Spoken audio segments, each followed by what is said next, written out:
Hello. इकडे आपल्याकडे एक संख्या आहे, ती मी इथे लिहितो आणि ती आहे 832 आणि आपल्याला इथे विचार करायचा आहे की या संख्येमध्ये किती शतक, किती दशक आणि किती एकक आहेत. तर हे शोधणं खूप सोपं आहे. आपण अंकांची स्थानिक किंमत इथे बघूया आणि आपल्याला माहिती आहे की उजवीकडील पहिला अंक म्हणजे एकक हे स्थान आहे. त्यानंतर त्याच्या शेजारचा अंक हा आपल्याला दशक हे स्थान दर्शवतो, म्हणजेच इथे 3 दशक आहेत. आणि डावीकडील तिसरा अंक आपल्याला सांगतो की ही शतक ही संख्या आहे, म्हणजेच आपल्याकडे इथे 8 शतक आहेत.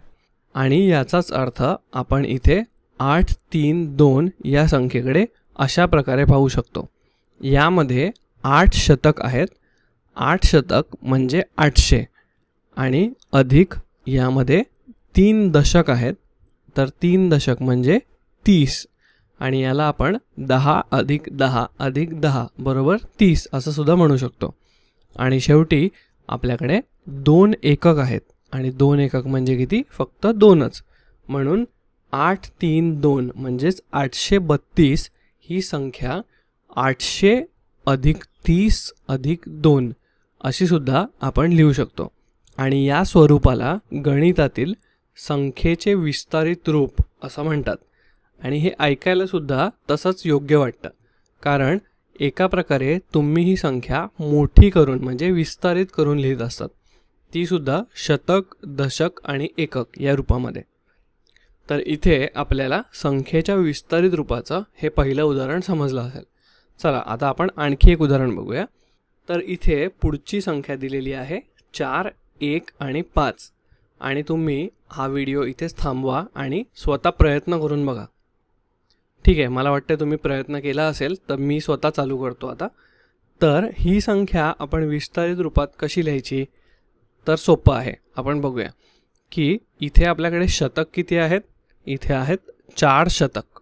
4 शतक म्हणजे 400. त्यानंतर दशकाच्या घरात आपल्याकडे आहे 1 दशक आणि 1 दशक म्हणजे किती? फक्त 10. आणि शेवटी आपल्या एककाच्या घरात आहे 5 आणि 5 सुट्टे आहेत, म्हणजेच 5 एकक आहेत.